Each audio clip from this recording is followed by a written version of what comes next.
Well, there we are. We've sailed along the south coast of England. Round about Portsmouth, we turn south and head for Normandy.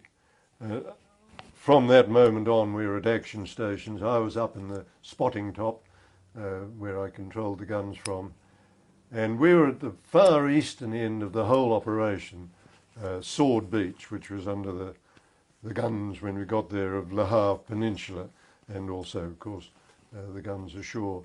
And so to the eastward, we were looking all the time to see if there were any German E-boats or anything coming along.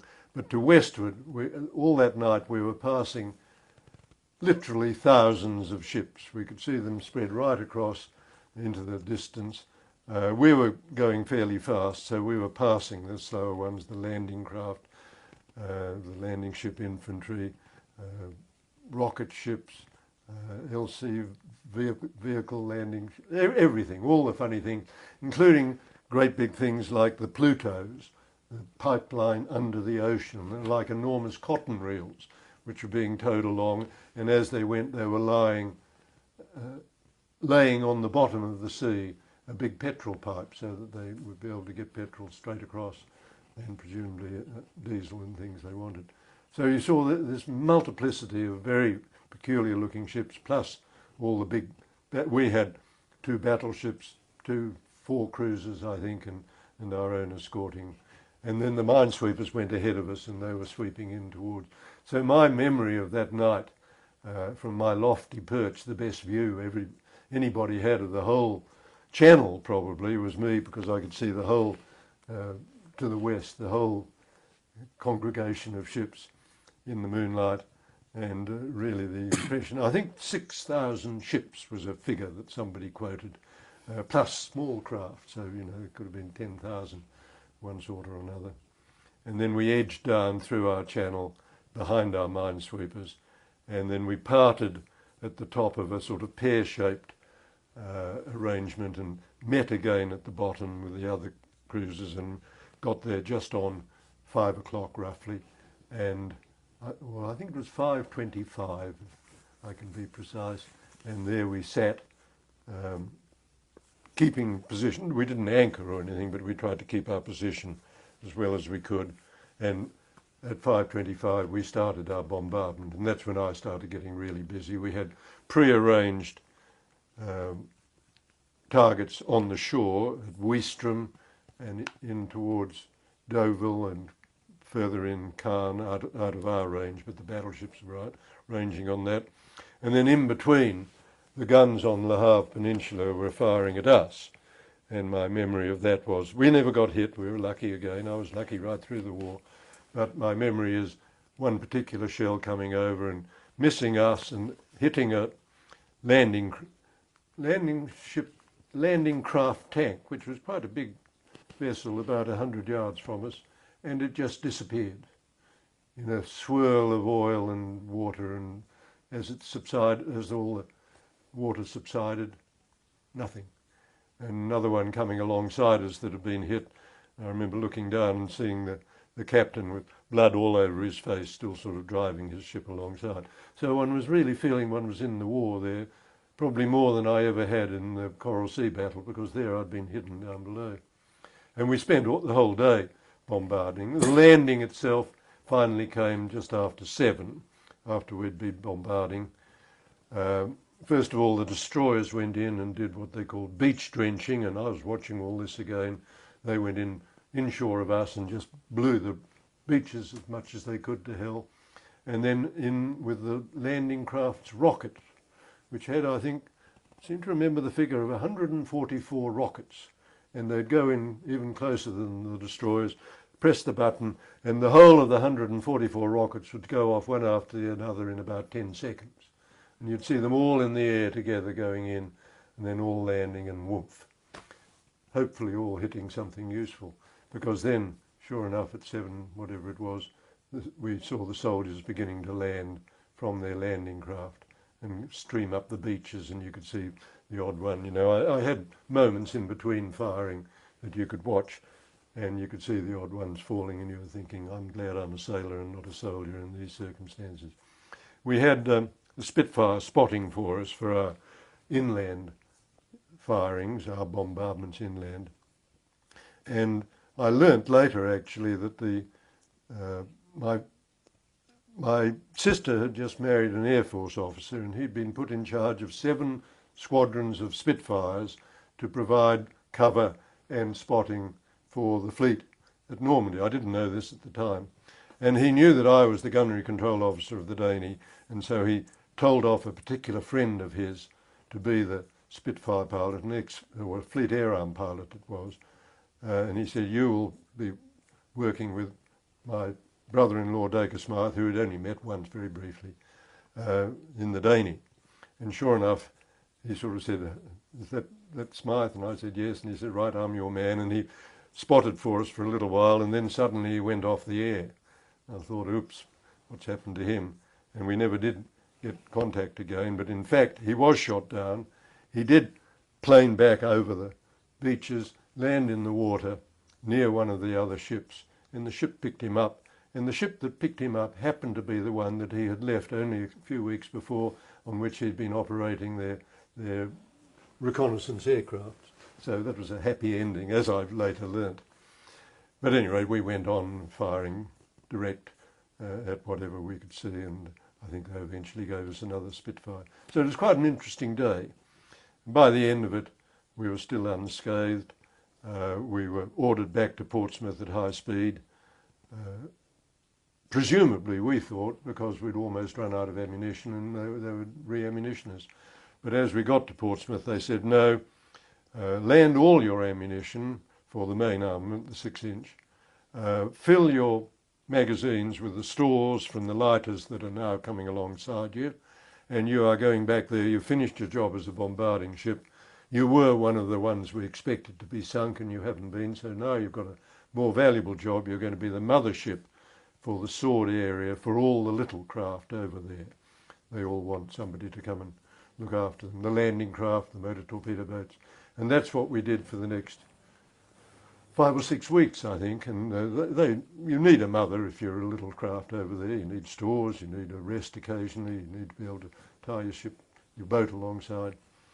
And of course I realised as we got back to off Sword Beach that as the gunnery control officer of a 6-inch gun ship, which didn't any longer have any 6-inch gun ammunition, I'd really no longer got myself an action station. And the captain realised it at the same time, and he said, Smyth, you'll still do all your watchkeeping duties and everything as normal, but as you haven't got an action station, I suggest you take a couple of your guns' crews. We'll get you a duck, one of those amphibious trucks, to take you ashore. You can report to Brigadier so-and-so on Sword Beach, he's the beach master, and see what you can do to help the army. And I thought, this is great, you know, I always wanted to play soldiers a bit. And I took one of my Royal Marine guns crews. I'd become the captain of Royal Marines at that stage, because our captain of Royal Marines, who'd been sunk a couple of times before, he'd gone round the bend and we'd shipped him off in a straitjacket. And the captain said, Smyth, take over the Royal Marines. So I had to sort of learn to salute this way instead of that way. And I became a Royal Marine officer, and I took my guns crews ashore, reported to the Brigadier, cleared up the beaches all morning, sort of bodies and wreckage and things, which was a useful job. And this was Sword Beach? This was Sword Beach still. I'll have to interrupt your story just for now. How big was Sword Beach, the actual area you had to cover? Oh, I suppose it was about 2-3 miles long. The whole area, there was Sword Beach, there was Gold Beach, there was Juno Beach. They were the 3 British and Canadian beaches, and then there were 3 American beaches, Omaha, and forget the name. Utah, I think. Utah, yes. There were 6 beaches completely. Probably each was 5, more than what I said before, probably at least 5 miles. So the whole thing was probably a 30-mile, or maybe even 50 miles. I'd need to look at the map to remind myself. But we were the easternmost, just near the Orne River and the Orne Canal, which both came into the bay there. Also, you've probably seen Saving Private Ryan, yes. that film. Was the Sword Beach similar to Omaha Beach from what you've seen in the movie? I'm just curious to know. I think so, yes. Omaha, of course, was the worst, because they found themselves fronting up to a German division they hadn't expected to be there. Pretty elite division, I think. And I think there were other troubles on the beach. I can't remember. They couldn't get across the beach obstacles as well as our chaps could or something. So what was the difference in the setup at Sword Beach, German defences, when you were actually inspecting and cleaning up bodies and so forth?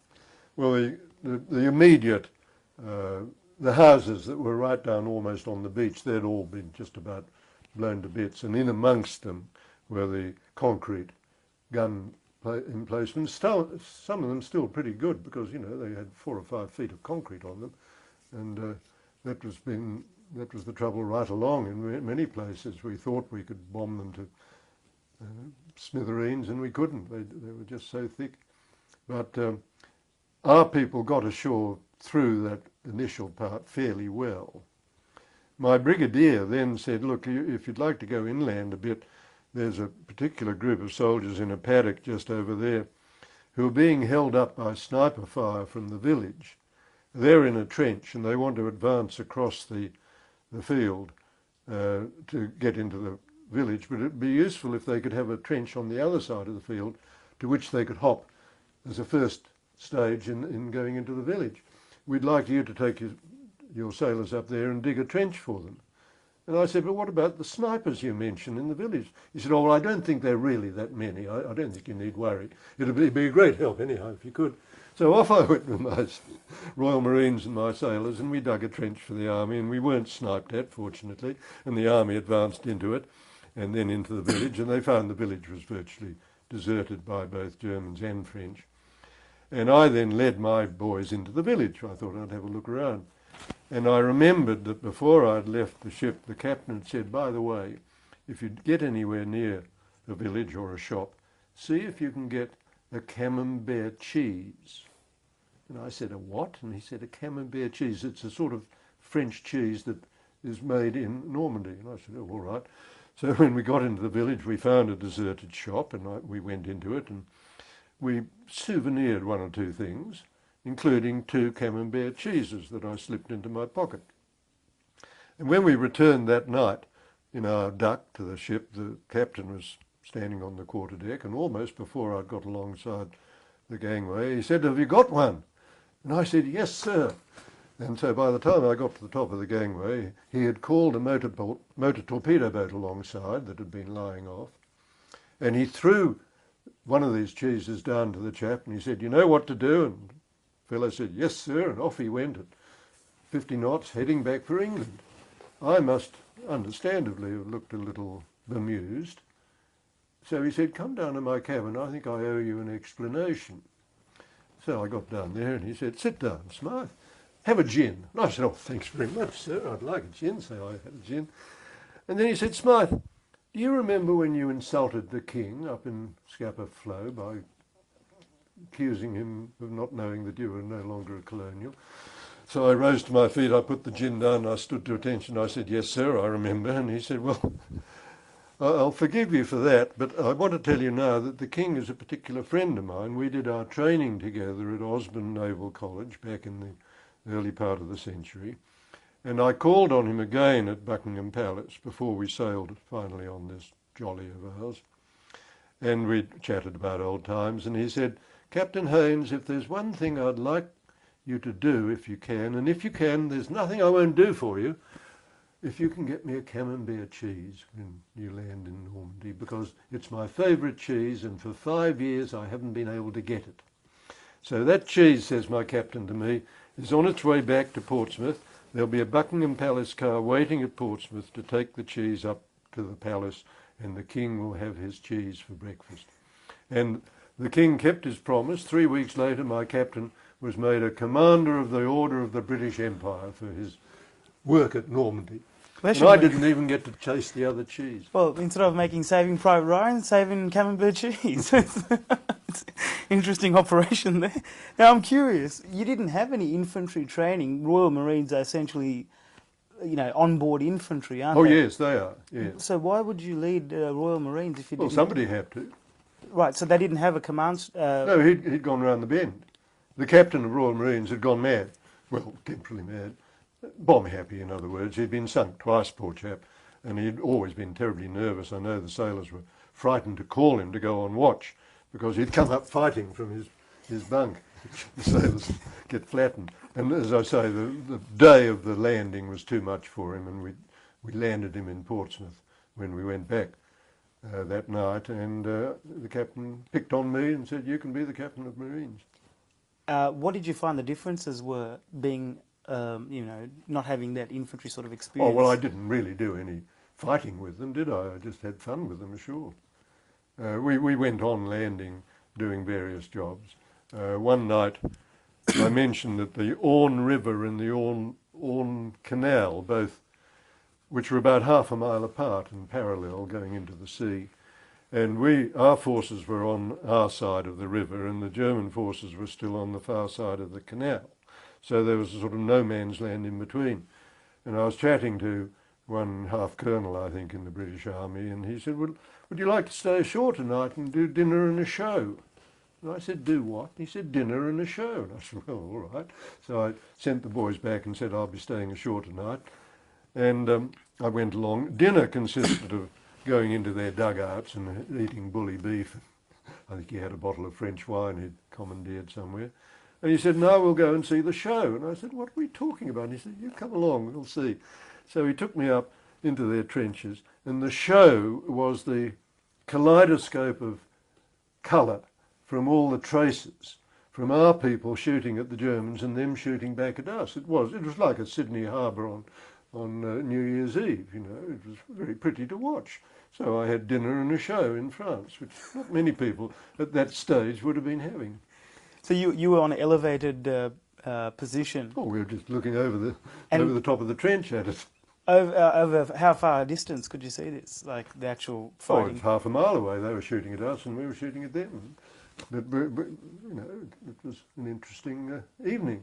Yeah, because they actually do show a segment, if I may digress just briefly, in Saving Private Ryan, not Camembert cheese, but they walk past a hill area and you can see bombs landing everywhere, like a huge battle going on. Mm. You know, countless artillery shells over the entire horizon. Yes. So it must have been similar to Same that, sort I of take it? thing, really, in Spur, yes. Oh, that's Yeah. incredible. I also would like to ask you, when you landed on Sword Beach to do a clean-up, can you tell us exactly what sort of things you saw and did? It was mainly wreckage that had been either flung up by the weather had got pretty bad again overnight, and so some of the small craft were there. I remember souveniring the compass from the bridge of a stranded landing craft tank. It had actually been hit by shell fire and was abandoned. I couldn't do anything about that, but the smaller wreckage, we literally lifted it up and moved it. If we found a body, we literally lifted it up and dragged it away, and one of the army people took over and took the dog tags off it and sort of dealt with it. So it was just trying to tidy up the beach because the landing craft was still coming in all the time and they didn't want to land on... We weren't dealing with the beach defences, they were out in the water. It was high tide when we started doing this sort of thing. At low tide, probably our job would have been to try to set off any bombs that hadn't been set off on the end of the logs they had there as beach defences. So it was a varying sort of, just do what you can to help tidy up the scene, really. Was Sword Beach, did the Allies, or the landing which you had witnessed, was there heavy losses for the Allies? I think it was, no, I think the losses were later on, when they were trying to take Caen, the inland city, which became the hinge for the whole operation. And they'd expected to get it within the first 2 or 3 days. No, I think it took 6 weeks. And while we were still not bombarding for that 6 weeks, the battleships outboard of us were still bombarding Caen. It should have been absolutely obliterated, but time and again when our people tried to move in, out would come the Germans from the cellars. So, you know, you can make a city look as if it's completely destroyed, and yet there's still people underneath who'll come out and defend it. And that's been proved time and again in many wars, I think. Is Caen near Carrington, by any chance? Or is Carrington more towards the US side of the area, near St. Lo? That's right, sorry. Can't remember that one. Actually, Caen was the one straight in from us, beyond Weestrom, which was the little village that we landed on. Really.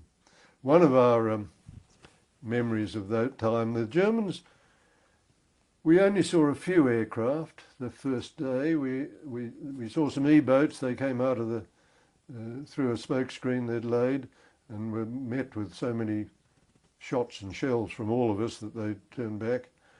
So things were not terribly. It was mainly the artillery that was attacking us those first few days, and then they brought in the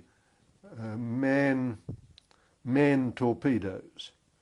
There was a torpedo with a man sitting in it. It had been with a plastic lid to him, and underneath his torpedo he hung another torpedo, and he would drive this thing in quietly through the water with just his head showing, and then he would fire his lower torpedo, and either that or a magnetic mine, we don't know which, got the Dragon, which was a sister ship of ours, then being manned and run by the Polish Navy.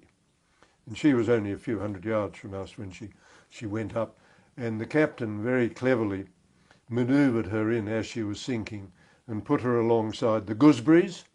You've heard of the mulberries, and the mulberry was the harbour. The gooseberries were the actual ships that they had sunk, old freighters mainly, to form the breakwater outside, and the mulberry was the harbour inside. And he took his cruiser in and put it as an extension to the gooseberry harbour, and there it sank. And later, when we went back after about 6 weeks to Portsmouth, and we were told to pay off. We'd done our job, we hadn't been sunk, we weren't needed, we were too old-fashioned. And suddenly they realised that the crew of the Dragon was still around, because they hadn't had many casualties, without a cruiser. And they decided to give us to the Polish Navy. And I happened to be the last officer on board when we handed over. So I handed over a cruiser to the Polish Navy, which was quite nice. And after the war, they gave me their Gold Cross of Honour for giving them a cruiser, which I still wear with my medals.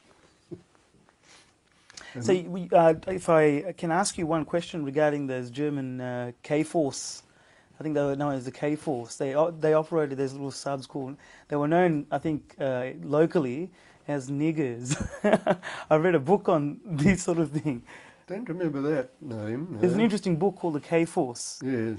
Which well, would they be the human torpedoes? Yes, I'm mentioning? yes. Yes. And they used to call these torpedoes niggers for some reason or another. I have no reason why they call that. Yeah. But were you pre-warned about German infiltration attempts or things like that? Oh, we knew that various things were going to happen. What sort of things did you know? Well, one interesting thing, somebody came on board just before we sailed from Greenock and fitted something up the mast in amongst our new radar and things, and ran an electric lead down to the bridge and fitted an ordinary Bakelite electric light switch, a brown electric light switch there, and said, that's what you do if you have to. And we said, what are you talking about? And they said, oh, well, we can't tell you, but we'll tell the captain. So as we were sailing for Normandy, he said, this is alleged to be a jamming arrangement for the guided bombs that we understand the Germans have. The aircraft will be in sight out of our range, and they'll drop this bomb and they'll guide it towards us. And if we turn on that switch, it will somehow jam it. And sure enough, a few days after the landing, there was whatever they call their big bombers in the distance, and it dropped this thing, and we could see it coming towards us, and we said, oh Christ, I remember now, and we switched on the switch, and it went into the sea. So they were the sort of things our intelligence had learnt about in time to even have something ready to deal with them. When you say bomber, do you mean rocket? I suppose it was a rocket-propelled bomb, yes. To us then it was just a flying bomb, but it must have had an engine in it of sorts. Probably a sort of miniature version of the V1s that we were suddenly experiencing then back ashore. When I went back finally on leave to London after we'd finished in Normandy, that was when all these buzz bombs, or the doodle bugs, both names for it, for the V1, they were coming over. And they were jet-propelled, unmanned aircraft, really, which rather like the kamikazes in a way, except they didn't have a person in them. and they would cut off over London. You'd hear the thing coming over, quite a noisy engine, rather like the helicopters you hear now, and it would suddenly stop. And as I was mentioning to Colin earlier, you would know that it was gliding down towards you, and you would wait with your hands over your ears, lying down in the gutter if you were out in the street, until suddenly, boom, up it would go a couple of blocks away, and you'd say, oh, that's all right, that one's missed me. And they were the most frightening. They were replaced about the same time by the V2s as well, and they were the first ones that were real intercontinental ballistic missiles. They went up into the air, into the stratosphere, came down faster than the speed of sound, so you didn't hear them coming until they suddenly went whoomph. And once you heard the whoomph, you knew you were safe, and you didn't have that worry beforehand. So I preferred them to the V1s.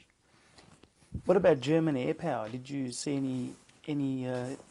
During the invasion, very, yes. very little. One or two Messerschmitt 110s came over on D-Day and zoomed along the beaches, sort of shooting up the troops, and they were shot down pretty quickly, I gather, in the distance. And it was very well proved that we had superior air power by then.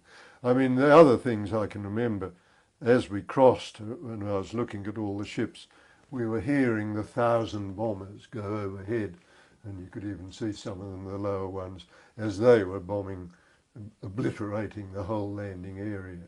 And the gliders, I didn't actually remember seeing the gliders, but they were being towed over, and they were then dropped and landing where the commandos were doing their particular special jobs.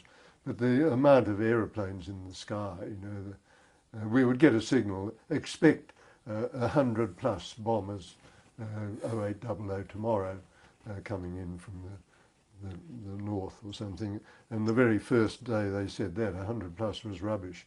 I think somebody tried to count them and it was over 1,000. And 1,000 aeroplanes all going over and dropping their bombs on Caen and that area, you'd think, well, there can't be anything left, but there still was always. What about when you went inland? Did you see a lot of dead German soldiers? Or I didn't really remember seeing too many. They seemed to get rid of them fairly quickly, and by the time we were not really in the front line. I wasn't playing soldiers to that extent. I don't think the army would have let me, wouldn't trust the Navy to do that. But once they'd moved in 5 miles or 5 miles behind them, or 2 miles behind them, everything would have been cleared up, our own people and them. You pick up your dead, and some of them are yours and some are theirs, and you take the wounded to hospital, whether they're theirs or ours, sort of thing. So, I like talking about my army time, but it wasn't as if I was really playing soldiers to the extent of I was seeing my dinner in a show and getting my camembert cheese, but I wasn't really risking my life and limb. you would have probably met French civilians around that area. 2 or 3 of the poor girls who'd had their heads shaved, I didn't know, I thought they were men dressed as women. Because a girl without any hair is a bit different to a bald man. And they were the ones who'd been collaborating with they'd been going to bed with the Germans, I suppose. Why not, if you're keen on that? And once they were liberated by us, their friends or their neighbours decided that was the way to treat them. They shaved them all to the very skull. And so you knew anyone you met if they'd been good or bad with the opposition. I would understand that the French civilians, the ones who were liberated, were they on the streets like walking? They were beginning to come out, yes. I mean, that first village I went into, virtually deserted, but I think we went back into the same village a few days later for something, and they were back. I didn't speak any French properly, but interesting aside, 50 years on from the landing, which would be June 1994, it's 10 years ago now, you might remember that the French government, the President of France, has been given the Legion of Honour to all our First World War diggers who are still alive. There are only 20 or 30 left then. And then he went further and he said, I want to give the French Order of Merit, which is an equivalent order. They've got 2 orders in France, the Legion of Honour and the Order of Merit, which de Gaulle had brought in actually after the war. And the President said, I want to give 3 of those an Officer of the Order of Merit to Australians who were at Normandy. One for the Army, one for the Navy, one for the Air Force. And we had very few there, so somehow I was the one who came out as the naval chap to get one. The Army, I think, only had about a dozen people there as observers. I think Hugh Gullett got that one. The Air Force, well, I'm not sure. The Air Force claimed they were in Normandy in thousands, but of course they were flying over dropping bombs. I don't count that. Not the same as being there like we were. At any rate, we each got one, and the government approved it, and the Queen approved that I should accept it, and the ambassador came down from Canberra especially, gave me a dinner here, kissed me on both cheeks, as Frenchmen tend to do, and made me an Officer of the Order of Merit of France, and that's the last one in my collection of medals out there, which I'm allowed to wear. So that was 50 years on. Which I overheard you say Major Gullett. Major, yes. Is he the one who served in Papua New Guinea as well? Yes. Oh, he was a Henry famous Gullett, soldier. isn't it? He wrote a very good book called, I can't remember the name of it, but he was a very famous infantry. I knew him well in Canberra. He's dead now. I think he had a nasty car accident which put him out of action for a few years. He was the son, he was a Member of Parliament. He was our ambassador to, or High Commissioner to Malta, I think. He had quite a distinguished career after the war, but he was a very brave soldier during the war. And I also understand he was fairly left-wing in his politics. Is that true? Well, if he was, for a Liberal minister, it must have been interesting because he was in the Liberal government. Yeah. But left wing. That's what I heard from some of his soldiers. I was just curious because he's quite an icon in the Australian Army. Yeah, well, that's him. I think I gave him the wrong Christian name. I'm trying to think of it. I think it was Henry Gullett. No, not correct. quite. Not quite. Anyway, Joe Gullett. Joe Gullett. Joe Gullett. What his proper name was, I don't know, but everyone called him Joe. Okay, so after you went to the beaches and so forth and did these little special operations for the king and so forth, what took place after that? Well, finally we went back to Portsmouth, as I say. I handed the ship over to the Polish Navy, and I went back to Australia House and said, right, ready, where am I going? I think I'm going to an Australian destroyer in the Indian Ocean again. She's based on Trincomalee, and they said, yes, that's quite true. There is a destroyer depot ship sailing for the Pacific via Colombo in about a month's time. You better go on leave again. So once again I said, well, I've had my leave. You know, I had a few days. I've said goodbye to everybody. Can I see what the Air Force does? And so they sent me up to an Air Force station in Norfolk, not far from where I'd been with the little coastal command people at Lowestoft. And there were two Beaufighter squadrons. One was the Australian 455 squadron, who were rocket-firing Beaufighters, and the other was the New Zealand torpedo-dropping Beaufighter squadron. And they were coastal command. Basically, their main job was to attack the German convoys, the same as I'd been doing in motor gunboats a couple of years earlier.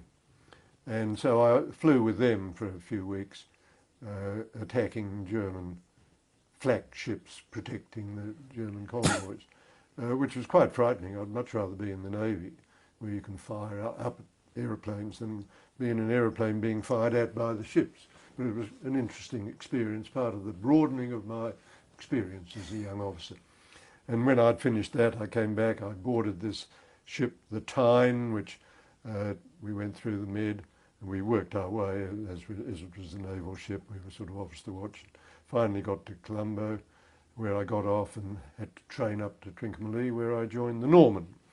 The Norman was one of 5 N-class destroyers, very modern destroyers, which were given to us during the war, originally to replace the First World War scrap iron flotilla, which were the V&W destroyers. But in fact, they were doing such a good job, the V&Ws, the scrap irons, that they kept them going. Those that survived, too, were sunk till the end of the war, and we somehow were able to man the ends as well.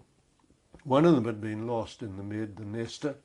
She'd been sunk trying to, do on the Tobruk run, taking stores into Tobruk and soldiers into Tobruk. She'd been sunk. But there were still 4 left, the Napier, Nizam, Norman, my ship, and the Nepal. And I joined her in Trincomalee. Mainly we were going to be fighting the Burma campaign, but in fact we shot down, this was just on Christmas 1944, we went down to Durban, I think, to give us a break. They'd been fairly busy until I joined, so we went down and spent Christmas in Durban. Christmas and New Year, so we must have been there a week. I know that New Year's night, we were due to sail on New Year's morning, and we were all the officers were at a particular nightclub called the Stardust nightclub. We always referred to it as the Sawdust nightclub, but it was quite a nice nightclub. And our captain was Lieutenant Commander Plunkett Cole, and the signal came through that night, which is always the day we have promotions, that he'd been promoted to commander. So we immediately, instead of going back to the ship as we'd expected to do, went on celebrating. So by the time we got back to the ship, we were probably all a little bit happy, shall we say, celebrating our captain's promotion. And we sailed an hour later. And we somehow got out of the harbour, and we found ourselves escorting an aircraft carrier back towards Trincomalee. And everybody left the bridge, and I found myself all alone there, not being quite sure what I was meant to be doing with this aircraft carrier. But they all gradually sobered up, and we safely got to Trincomalee. And from then on, we went across and did the landings all down the Arakan coast of Burma, Akyab, Ramree, Chaduba, various landings. Fairly quiet. Japs usually seem to be getting out ahead of us. You know, we'd go in quite close and bombard like mad, and then we'd land and find there was nobody there. We'd been blowing trees to bits, sort of thing. So it wasn't a terribly exciting, but, well, you never know. It's always interesting. And we had one aircraft, small aircraft carrier with us who was sort of doing it. And we did all those landings down the coast until they were heading for, well, the main capital, I suppose, Chittagong, and what's the other one? The main capital. Anyway, we had finished our job, really. Bill Slim and his forces were coming down and taking over, retaking Burma. And we then shot back, fueled in Perth, came round the bottom, up to Sydney, and joined the British Pacific Fleet, which had been forming up by that time for a couple of months. 4 aircraft carriers, 4 battleships, about 20 cruisers and about 40 destroyers, to go up and do the same thing as the Yanks had been doing. The Yanks had probably 20 aircraft carriers and 20, you know, much bigger than the British. The Yanks didn't really want the British there, but the British insisted on playing their part in the Pacific War, which the Americans could have won without them, I must admit. But they were polite enough to say, all right, you can help us land at Okinawa and help us land at Sakashima, and then we'll be doing the main Japanese landing. And our main job was to escort these carriers. A lot of running around, acting as a messenger ship between ships, taking mail to all the other ships in the force, transferring the odd person from here to there for some reason. Quite an interesting seamanship time. Kamikazes started coming in and attacking us. We were never attacked again. We saw various other ships hit. One morning we were quite close in to Japan, and it was foggy, and we'd been sailing away during the night, and then we turned at dawn, almost 180 degrees. We headed back towards Japan for that day's strike. As 6 o'clock or whatever time it was occurred, we automatically altered course, took up a new position. The kamikaze destroyers took position one astern of each carrier, 4 carriers. They were there to add firepower to protect the carrier, and we all started zigzagging. And we'd done that several times before, but this day it was thick fog. And we did do all that in thick fog. It can get a bit dicey. We were all right, we were out on the screen. The Quilliam, which was the kamikaze destroyer detailed off to go astern of the Indomitable, suddenly came up on the air and said, "I have collided with the Indomitable." And they'd been creaming in at high speed, meaning to do that. But in fact, they did that. And we were detailed off to look after them, so we sort of crept forward in the fog and found the poor old Quilliam with its bows bent down. Nobody hurt. They were all at action stations, fortunately, so they weren't down in the mess deck, which had been obliterated almost. The only casualty was the captain, who broke a couple of ribs being flung against the front of the bridge. We had to take her in tow, and we towed her back out of the action, which was a bit difficult because her bow was bent round at an angle, so we were trying to tow her stern first, and this was acting as an enormous rudder. She wouldn't, we'd tow her and she'd swing round to starboard and we'd part the tow. So at any rate, we finally got her moving at about 2 knots and spent about a day doing that before a big ocean-going tug came and took her away from us. And then we rejoined the force. That was just one interesting little episode in amongst it. Okay, I'll have to pause you there because we've run out of tape again. Good. Okay. Shall we